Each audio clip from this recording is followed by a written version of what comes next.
Politically motivated radicals, political extremists, and other special interests have been working to influence and change public policy for generations.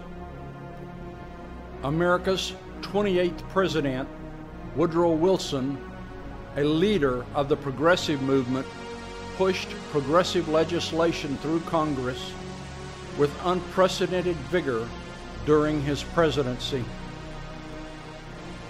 The Federal Reserve Act, which gave the management of America's money supply to a private consortium of bankers, you might call Woodrow Wilson's crown jewel.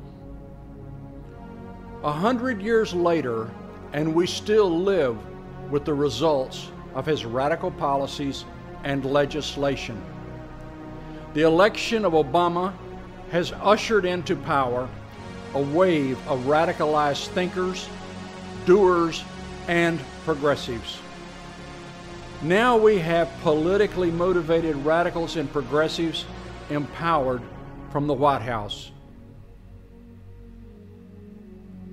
Obama has appointed over 30 bureaucrats, commonly called czars, to make public policy from the White House without congressional accountability or the American people. Czar policies and actions are contrary to our Constitution. The czars, in fact, usurp the authority of Congress as well. If you have been paying attention to national television and prominent news publications, you should be aware by now of the radical progressive agenda, which has been exposed. The opposition of partisan differences between Democrats and Republicans is archaic thinking now. Both parties have been infiltrated by persons allied with progressives. Regardless of your political persuasion, you need to grasp our current situation in America. The radicals have disguised themselves as Democrats and Republicans to achieve their radical ends. The radicals appear to also have alliances with the mainstream media, which for practical purposes is now nothing more than a propaganda instrument for radicals in most instances. Now, with the upcoming elections, we are seeing a shift in media presentations.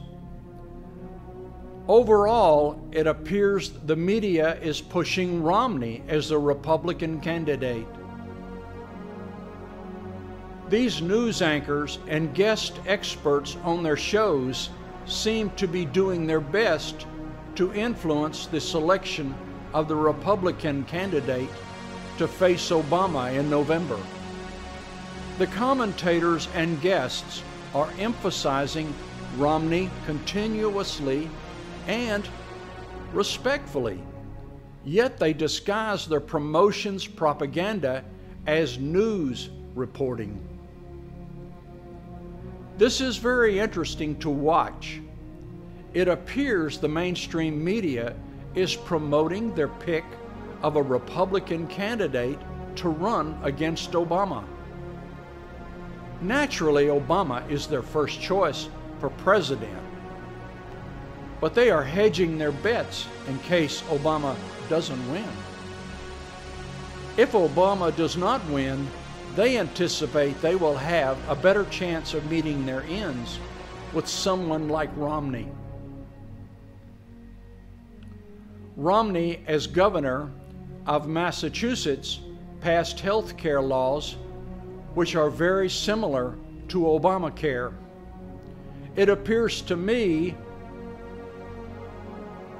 that they may view Romney as another typical Republican saying whatever it takes to get elected. In other words, the media is probably thinking the leopard cannot change his spots. The influences of the radicals have been developing consistently over the past 50 years. During the 50s, the communists were on the move in America and were very determined. The communist initiatives caused Congress, and more specifically Senator McCarthy, to head up congressional hearings on un-American activities. Those hearings exposed communists in all manner of influential positions throughout America. None of McCarthy's findings or conclusions about accused persons were ever competently refuted. It is clear the communists and socialists have not gone away. They have continued to promote their agenda. They have been persistent in America over the past 60 years. The important point is, radicals have now become empowered and are now very open about their political ambitions and radical ends. As I mentioned earlier, they are in the White House, influencing public policy and in some instances implementing their own initiatives.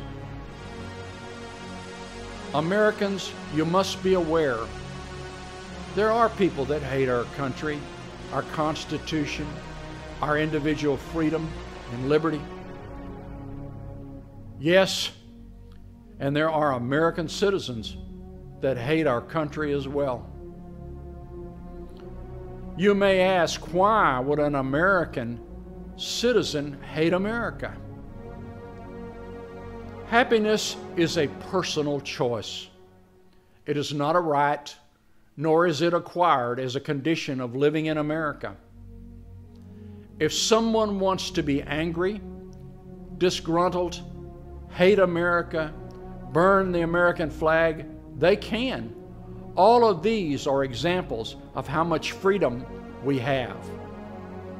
The recent methods used by radical Democrats that passed the health care legislation, referred to as Obamacare, should be a wake-up call to Americans. Remember, there was not a single vote cast by a Republican in either the House or the Senate in favor of Obamacare. Obamacare was crammed through by radical Democrats in both the House and Senate. Even if you were in favor of Obamacare, you should not be incensed by this comment.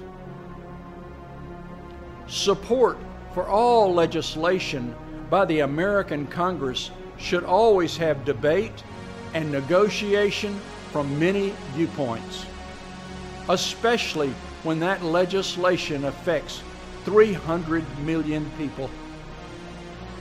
In fact, the passage of Obamacare without a single vote from Republicans has undertones of a dictatorship.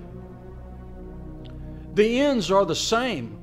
One political faction forced the law upon 300 million Americans. A good first step to oppose the radical agenda was taken in the last elections for the Congress. The Tea Parties have helped Americans to join together and focus on what is important to our country. The priorities of the Tea Parties include election of patriots to represent us in Congress, small government, honoring and upholding the Constitution. The Tea Parties were influential in electing enough patriots in the last election to make it extremely difficult for radicals to continue their anti-American policy on our people. Basically, The Obama administration has had to step back from their forced agenda to fundamentally change the greatest nation on earth to some ideological utopia they have imagined. We must have advocacy groups like the Tea Parties to counter the radicals and corruption in Washington. If you love your individual freedom, you need to make individual efforts to become involved with others. We need all Americans to demand the preservation of our very personal individual freedoms, guaranteed by our Constitution. Americans, we cannot stand passively at the sidelines and let the radicals and corrupt government officials destroy our freedom and prospects of freedom for future generations. Young people, this is your future I am talking about. Get yourselves educated, pay attention, and think critically about the information you see and hear. Get involved, make videos, speak out, email your friends, Twitter, Facebook, contact your representatives, and express your concerns. Create websites and blogs. Remember, the mainstream media is no longer the voice of Americans. The internet provides instant, interactive communication. The internet is the best communication and education medium ever invented. The internet is our voice of the future.